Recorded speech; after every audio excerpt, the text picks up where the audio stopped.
Subscribe to our YouTube channel and press the bell icon to get the latest updates. From rare images of planets beyond our solar system to why some mosquitoes have developed a taste for human blood, on this edition of Scientifics, we bring you the top science stories of the week from across the globe. The European Southern Observatory's Very Large Telescope has taken the first ever image of a young sun-like star accompanied by two giant exoplanets. Such direct images of systems with multiple exoplanets are extremely rare. Usually, planets are spotted through indirect evidence in data, such as a dip in the brightness of the distant star at periodic intervals, which indicates that a planet has passed between the star and the observing telescope. The new planetary system is located about 300 light-years away. Never before have astronomers directly observed more than one planet orbiting a star similar to the Sun. The star has two gas planets orbiting at distances of about 160 and 320 times the Earth-Sun distance, which means that the planets are much further away from their star than Jupiter or Saturn are from our Sun. The two gas giants are much heavier than the ones in our solar system, with the inner planet having 14 times Jupiter's mass and the outer one having 6 times Jupiter's mass. These observations can help astronomers understand how planets formed and how they evolved around our own sun. In a study that has sparked some controversy among archaeologists, researchers claim that ancient humans may have occupied a cave in the mountains of central Mexico more than 30,000 years ago, suggesting that humans arrived in North America at least 50,000 years earlier than thought. Archaeologists excavating a cave discovered hundreds of ancient stone tools at the site and used data from other sites to back their claim. The conclusion has stirred controversy among researchers because although it is known when the first humans in America came from East Asia, the date of their arrival is hotly debated. The mainstream view is that people arrived in Americas about 15,000 to 16,000 years ago based on genetic evidence and artifacts found at the sites.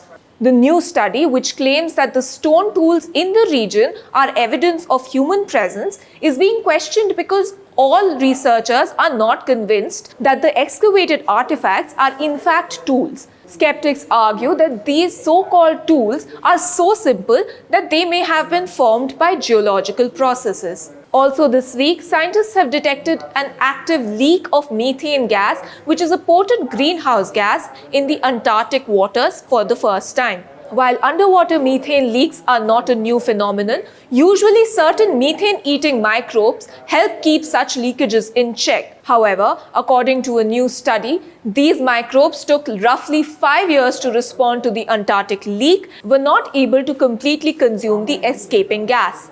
The leak allowed the methane gas to seep into the atmosphere for 5 years, which is something current climate models do not account for when predicting the extent of future global heating. Meanwhile, scientists have found that sharks are absent on many of the world's coral reefs, indicating that they are functionally extinct. That is, they are too rare to fulfill their normal role in the ecosystem. The team surveyed 371 reefs in 58 countries.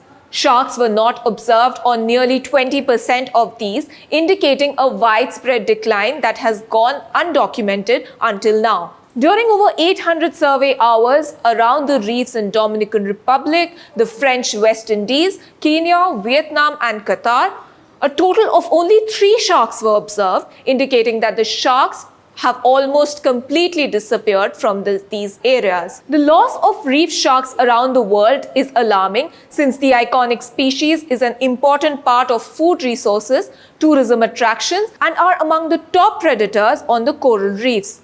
Overfishing of sharks and destructive fishing practice is blamed for the loss of this iconic species.